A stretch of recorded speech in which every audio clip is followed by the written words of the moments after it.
وزیر اعلیٰ خیبر پختونخوا سردار علی امین گنڈاپور کی زیر صدارت محکمہ معدنیات و مدنی ترقی کا اجلاس کے قیام سے معدنیات کے شعبے کی سالانہ آمدن میں کئی گنا اضافہ ہو سکے گا۔ کے قیام سے بین الاقوامی سرمایہ کاروں کو راغب کرنے میں مدد ملے گی۔ اس اقدام سے سرمایہ کاری کے موجودہ پیچیدہ پروسیس کو آسان بنانے میں مدد ملے گی۔ سرمایہ کاروں کو ایک ہی چھت تلے تمام درکار سہولیات فراہم کی جائے گی۔ معدنیات کے شعبے کے بہتر انتظام اجلاس میں کان کنی کے روایتی طریقے کو ختم کر کے کینیکل جدید متعارف کروانے کے لیے اقدامات مائننگ پر غور کنی کے روایتی طریقے سے قیمتی معدنی وسائل ضائع ہو رہا ہے، اس طریقے کو مکمل طور پر ختم کرنے کے لیے ضروری اقدامات کیے جائیں گے۔ اجلاس میں صوبے میں غیر قانونی مائننگ کو روکنے کے لیے سخت اقدامات اٹھانے کا بھی فیصلہ۔ اس مقصد کے لیے مائننگ پولیس کے قیام پر کام کیا جائے۔ دریاؤں کے کنارے پر غیر قانونی معدنی سرگرمیوں کی روک تھام کے لیے ٹھوس اقدامات کیے جائے۔ حضور کے خلاف پرچے درج کرنے کے بجائے مالکان کے خلاف کارروائیاں عمل میں لائی جائے۔ دریاؤں میں غیر قانونی معدنی سرگرمیوں کے لیے استعمال کی جانے والی مشینری ضبط کر کے نیلام کی جائے۔ صوبے میں معدنیات کے شعبے میں کام کرنے والی کمپنیوں کو اس بات کا پابند بنایا جائے کہ وہ صوبے ہی میں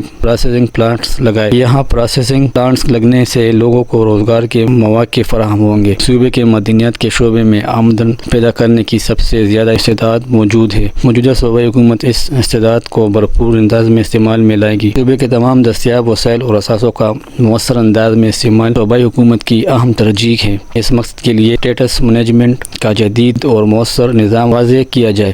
صوبائی حکومت آمدن پیدا کرنے والے شعبوں کو مستحکم بنانے کے لیے درکار فنڈ ترجیحی بنیادوں پر فراہم کرے گی۔ شعبوں سے حاصل ہونے والی آمدن کا خاطر خواہ حصہ انہی شعبوں پر لگایا جائے گا۔ اجلاس میں پشاور میں تمام سہولیات سے آراستہ جیمز اینڈ جیولری سٹی کے قیام کا بھی فیصلہ۔